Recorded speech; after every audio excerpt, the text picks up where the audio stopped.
Have you ever felt like the world is caught in an endless loop of conflict, where every debate, every political struggle seems to lead to a predetermined outcome? What if I told you there's a hidden framework, a philosophical blueprint, actively guiding our thoughts and actions into these very conflicts?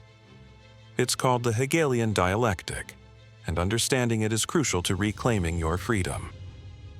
Georg Wilhelm Friedrich Hegel, a 19th century philosopher, laid the groundwork for a powerful idea.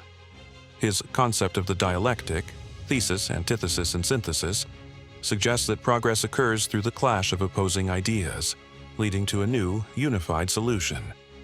This might sound academic, but its real-world implications are profound. Karl Marx and Friedrich Engels famously adopted Hegel's dialectic to underpin their theory of communism. They saw societal evolution as a series of conflicts leading inevitably to a dictatorship of the proletariat.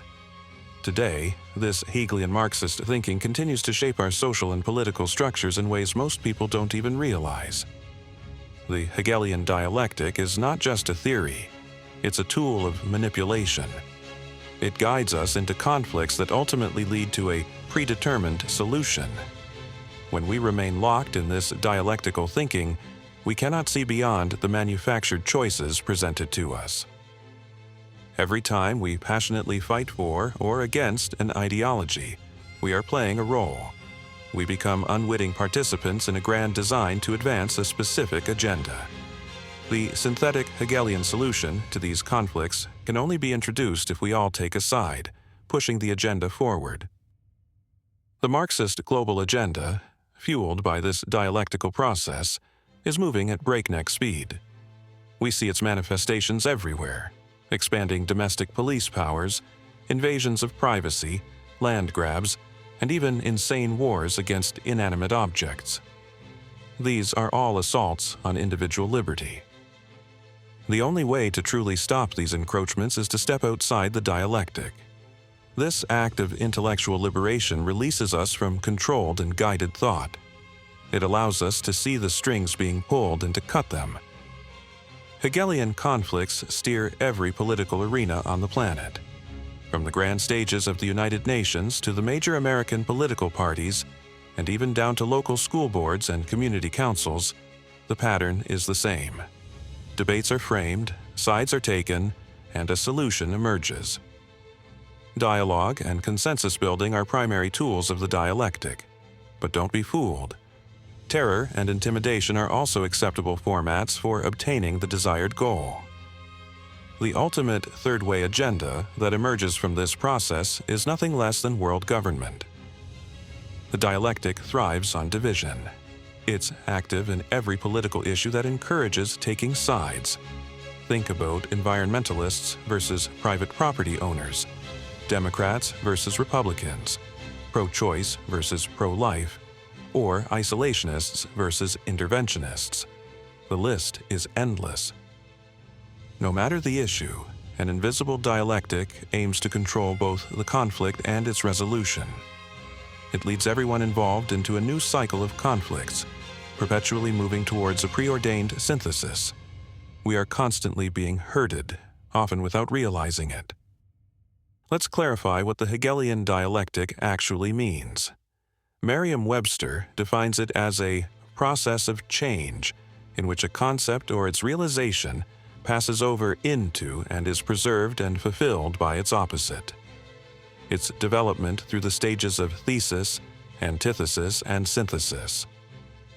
While often simplified to thesis, antithesis, synthesis, Hegel himself spoke more of the whole, or the moral whole. He used this system to explain philosophy, science, art, politics, and religion. However, critics note that he often glosses over the realities of history to fit his model. The 20th century saw a major renaissance of Hegel's philosophy, largely due to its re-evaluation as the philosophical progenitor of Marxism. Dialectical materialism, a Marxist theory, maintains the material basis of a reality constantly changing in a dialectical process, prioritizing matter over mind. The simplified formula is A, thesis, versus B, antithesis, equals C, synthesis. Consider this example. If my idea of freedom conflicts with your idea of freedom, then neither of us can be truly free until everyone agrees to be a slave.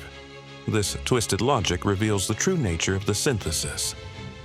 The Soviet Union was built on the Hegelian dialectic, as is all Marxist writing. Even after the supposed fall of communism, Hegelian reasoning persisted. It merely changed its language to fit a modern version of Marxist thinking called communitarianism. This shift is crucial to understand. It shows how the underlying framework adapts, continuing to guide societies towards similar ends. The names change, but the manipulative process remains. Can a conclusion based on wrong premises ever be sound? The answer is a resounding no. Two false premises do not make a sound conclusion, even if the argument follows a logical formula. You need at least one sound premise to reach a sound conclusion. Hegel, in essence, was an imperialist con artist who established principles of dialectical no reason. His dialectic has allowed globalists to lead capable, free-born individuals back into an age of imperial global dominance. The fallacy lies not in the math, but in the language and the underlying assumptions. Hegel's theory posits that mankind progresses through constant philosophical conflicts. As an idealist, he believed the highest state of humanity could only be attained through this endless struggle and resolution. This ideology, however, simply justifies conflict and endless war. It's the reasoning behind using military power to export an illogical version of freedom and false democratic ideals. We can call it the justification for modern conflicts with impunity because no one can prove Hegel's theory is true. It's a house built on sand. When Engels and Marx based their communist theory on Hegel's ideas, they built it on an unproven foundation. While Darwin's theory of evolution is still debated, there's no proof that societies are continually evolving in the way Marxists claim. Later, Engels seized upon Lewis Henry Morgan's theory of anthropology to further substantiate the idea of natural social evolution into utopian world communism. Similarly, Amitai Etzioni used Hegelian reasoning to base the communitarian network on a balance between rights and responsibilities, building his entire theory on disproven and unprovable concepts. The Hegelian dialectic presupposes the factual basis for social evolutionary principles, conveniently backing up Marx. This social evolution of the species, despite creating a vast scientific community, lacks a factual basis. It appears to exist mainly to advance itself and its subscientific arms as the more moral human science. The entire communitarian solution is based on a false premise. There is no factual basis for the social evolution of the species as envisioned by Darwinian and Marxist ideology. It's a British version of utopia, imposed through a clever philosophical trick. The London Marxist platform in 1847 aimed to abolish private property. The American Revolution, in stark contrast, was founded on private property rights. Marxist societies confiscate wealth and promise to redistribute it equally. America promised everyone they could keep and control the product of their own labor. Modern Marxist adherents openly claim they will rebuild the world. They train activist change agents to support overthrowing legitimate governments. This isn't a conspiracy theory, it's a documented agenda. The communitarian synthesis is the final, silent move in a well-designed, quietly implemented plot to remake the world into colonies. It doesn't matter if ancient religions or even aliens are behind it, as some suggest. The bottom line is that the Hegelian dialectic sets the stage for state intervention, confiscation, and redistribution. This directly opposes our constitutional-based society. We've been duped by global elitists who plan to take totalitarian control of all nations' people, property, and produce. Communitarian plans exist worldwide, yet few at the local level can explain why there's no legal avenue to withdraw from the UN's Community Development Plans. The Fabian Society of Australia openly explains the Hegelian Marxist third way synthesis. Mark Latham, a prominent social democrat, described it as a distinctive political project, exploring the new institutions and forums of a collective society. Bill Clinton called it the third way in the U.S., and Tony Blair made it the work of New Labour in Britain. This third way aims to put the social back into social justice, combating individualism and generating a sense of collective responsibility. It's a reinvention of collectivism, a subtle but powerful shift away from individual liberty towards a controlled, collective future. The Hegelian dialectic is the most successful con job in modern history. It's a perfectly designed diversion in a global monopoly game.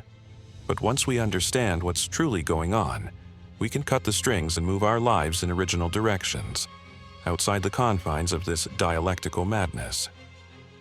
It's time to question the narratives, challenge the manufactured conflicts, and refuse to take sides in a game designed to control us. Seek out independent information, engage in critical thinking, and share this knowledge with others. Only by stepping outside the dialectic can we truly achieve freedom, justice, and genuine liberty for all. Don't let others define your reality. Research the Hegelian dialectic for yourself, question the narratives you're fed, and share this video to awaken others. Your critical thinking and spiritual truths contained in Scripture are our greatest defense against manipulation.